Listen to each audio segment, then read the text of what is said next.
Ayaw, di ma. Diba? Ano ba to? Ang sobrang haba. Ang laki-laki. Ano to? Parang bakakon ito. Ang laki ng ahas. Laki. Wala, ano ba to?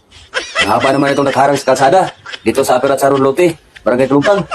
Ang haba naman itong bakakon na to. Wala, saan kaya ito galing? Ang haba. Delikado ito.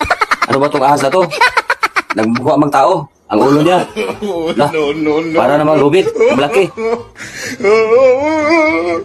Dito lang to sa tapat ng salon ni Jonas Briso.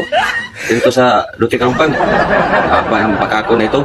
Parang ang pangit-pangit traba. Ano ba itong ahas na to? Pangit-pangit ng mukha. Kagaya ng mukha ng nagbibidyo. Ang haba ng mga bakakon na ito. Dito pa nakaharang sa kalsada.